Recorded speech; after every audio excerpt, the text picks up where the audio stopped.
and social conditions also. So the first one is going to be Greg Lavery. He is the founder and managing director of a circular office furniture remanufacturing company based in the UK. He's an engineering by training and Australian by background. And Greg has focused all his career on improving sustainability of the built environment.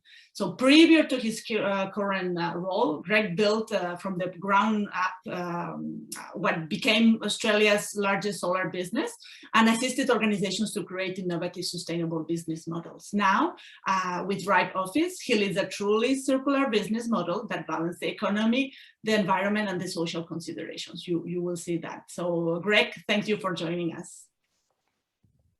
Thank you. That's very kind and great to be here.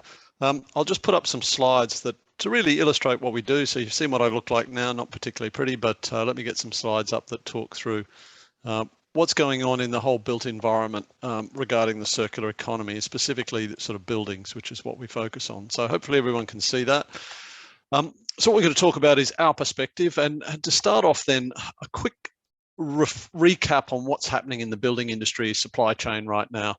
And in essence, it's a linear economy with all the classic problems around that for example, essentially, if you're a manufacturer of building products, you really do one thing. You take stuff out of the ground, you transform it into a product, and you push it out there. And there's no way to take things back. Your business model doesn't even think about second life. You get no revenue from that. So if you think about that, those manufacturers are really only incentivized to do one thing, which is sell stuff, which creates the whole stuff problem, which is, of course, enormously damaging for the natural environment in terms of raw materials extraction, right the way through to greenhouse gas emissions, water use, biodiversity loss, et cetera, et cetera. So that's the core of the problem. And if you look along the supply chain, that wastage and those bad habits continue all the way through. So distributors don't have any take-back capacity, designers aren't able to source good options, and then demolition contractors have nothing to do with what they find when they knock down a building. Therefore, that ends up going to landfill. So it all promotes a very linear economy and resulting in an enormous amount of waste every year, which we all know about. So what we did at the outset is we said, well, how do you change that? And what we found is the first thing you have to do is you have to start with the client. You can't start by saying, hey, we've got a lot of waste furniture. You've got to start by understanding the client's needs. And what clients want are beautiful offices. So we give them free design service up front. So we partner with organizations, give them the services of our architects and interior designers to get them a beautiful design for a beautiful office. And then the second thing we do at the same time is audit what they have in terms of existing furniture that they can then redeploy through our remanufacturing processes. So we're sourcing then from a client's existing site, from other sites, and recycle materials from elsewhere. We then remanufacture, which for us is a quality controlled engineering process that brings items back to as new condition, but with a much better environmental footprint and lower cost. That creates local jobs. We then transport and install. And what makes us really different from a linear economy is that we actually want the furniture back. So our model is we have a guaranteed take back at no cost to take the furniture back. And frankly, we make more money on the furniture that we take back because we remanufactured it in the first place. So that's a little bit about our model. And what that model means is we're saving companies on a wholesale price basis, 20 to 30%. Than what they would normally be paying for furniture, and on a retail basis or recommended retail price, 70 to 80%. It has 80% lower carbon emissions and lower waste, and it creates local jobs for long-term unemployed people with disabilities. And recently, we've added homeless into our supply chain as well. So we're actually working with a whole bunch of people who would otherwise struggle to find work. And of course, the social value of that is enormous. To be clear, our warranted products are drop-in replacements for new furniture. We're not in the second-hand game. We're not a refurbisher. We are a remanufacturer. And that actually is a whole new category, which I think we're number one in the UK and probably Europe as well, although we haven't really looked much beyond the UK. We've done over 250 projects. In fact, we just signed our 300th project last week. In 6 years, we've saved millions of pounds for clients, saved over 1 million kilograms of CO2 of greenhouse gas emissions. We've avoided 400 tons of furniture going to waste, and we've provided over 7,000 hours of at least real living wage employment for those who have disadvantages in accessing the workplace. In terms of the environment, also wanted to share a little known statistic. If you think about over the lifetime of a building, where the greenhouse gas emissions are, this graph captures that. So surprisingly, the structure of a building is really only less than 20%, with furniture actually being the largest component of greenhouse gas emissions over a lifetime of building at 30%. And that's because on average, at the end of a lease, every, let's say, 5 years, all of the old furniture ends up mostly in landfill, at best case recycled. And then all of that furniture greenhouse gas footprint is renewed and added to every roughly 5 years as the new tenant comes in. Not a very good way of doing things. And so actually our message here when we talk with designers and furniture procurers is, look, you're just about to move into a new office. One simple decision to go circular economy on your furniture, your flooring, your wall finishes, and we do all of those, can save you what, 36% times an 80% saving is over a quarter of the greenhouse gas emission footprint of your building over its entire lifetime. And that's really significant. And of course, it's not just about furniture. There are some wonderful products emerging, not by major manufacturers, but by startups who are doing some really, really good work to design better ways of doing things and competing out there in the market. We know guys who do recycled paint, recycled electronics that goes into offices, even recycled kitchens that have come out of showrooms and nowadays out of offices all around the country. So this is a burgeoning field with lots of interesting things going on. I wanted to talk about two things related to procurement. And one is, well, what are the enemies of the circular economy in the procurement world? And I've got three major, the three worst enemies. Taking the gold medal is frameworks. What frameworks tend to do is they entrench incumbents because they lock in for 4 years a set of providers.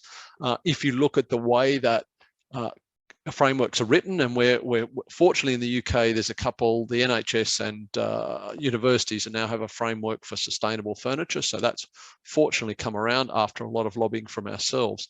But the problem is they're very difficult to fill out. There's huge numbers of questions that are a real problem to answer because they're so long, and the time taken for frameworks is incredibly involved, which means that if you've got a bigger organization, which means the incumbents, they can do that a bit easier. It also reduces the evaluation criteria down to often a very simple pounds or dollars per unit, which does not help on a triple bottom line basis.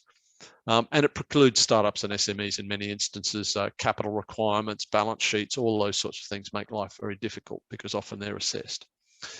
The second big enemy of circular economy solutions in the procurement world is extensive and irrelevant requests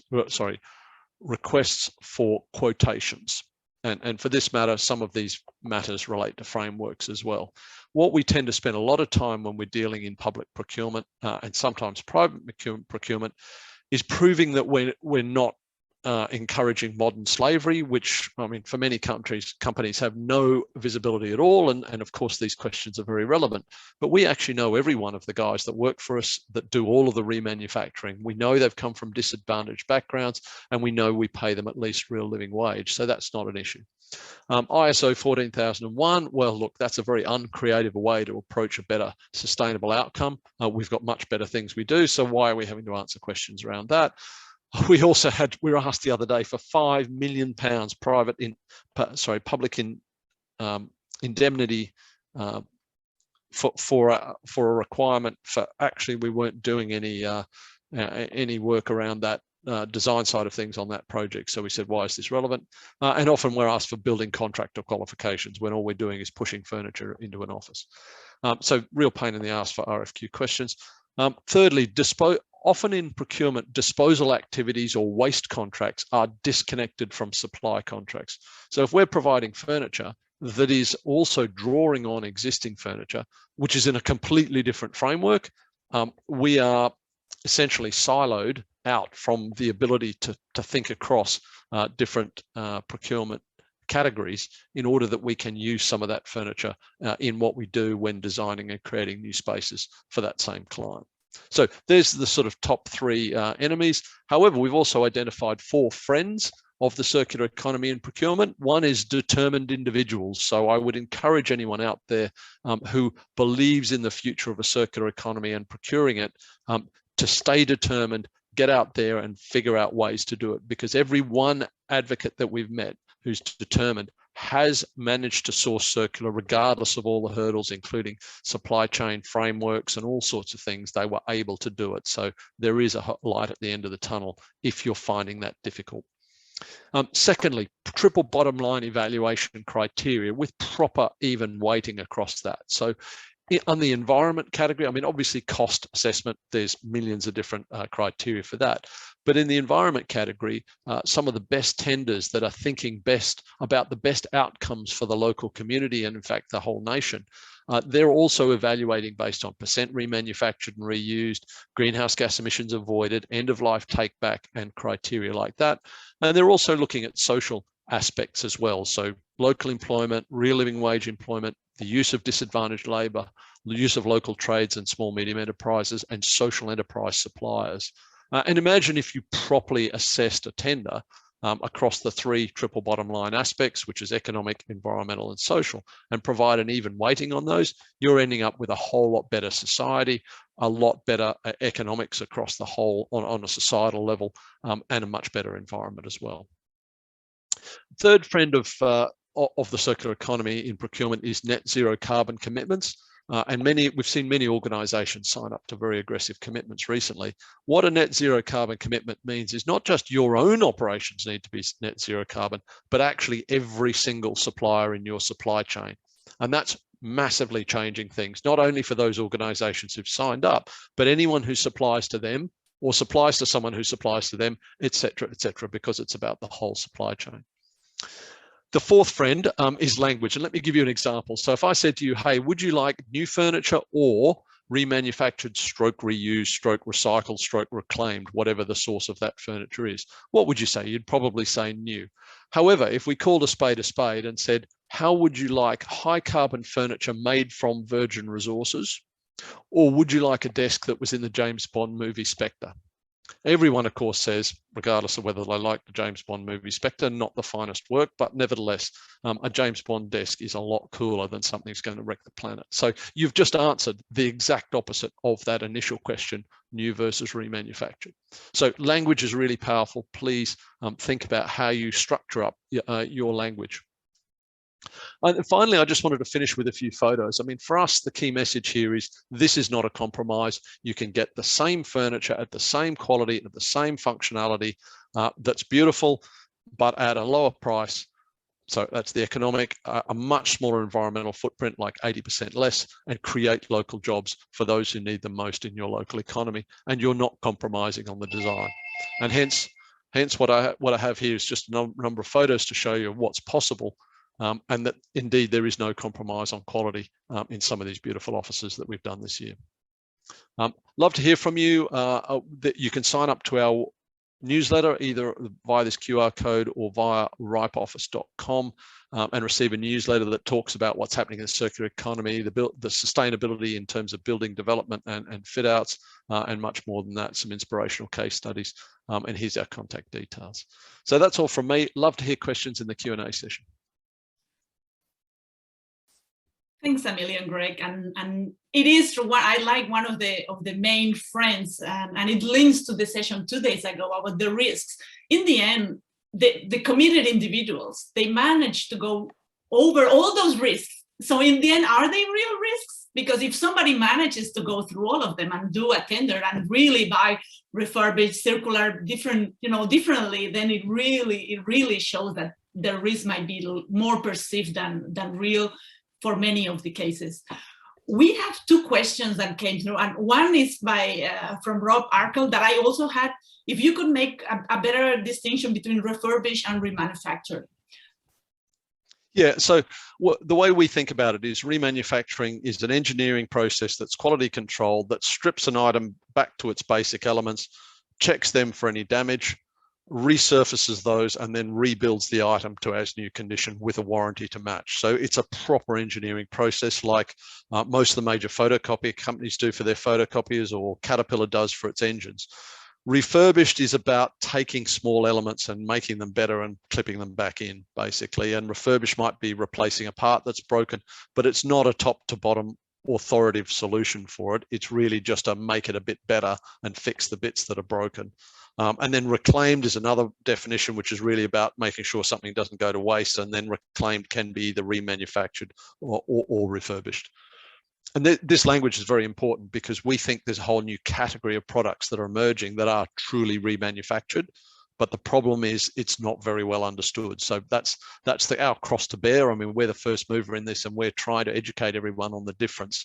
And you can see photos are a really important part of that, having a showroom and getting out there and doing basically walkthroughs of projects that we've already done. So people go, wow, this is amazing. Can we have this for our office? Absolutely, yes, you can.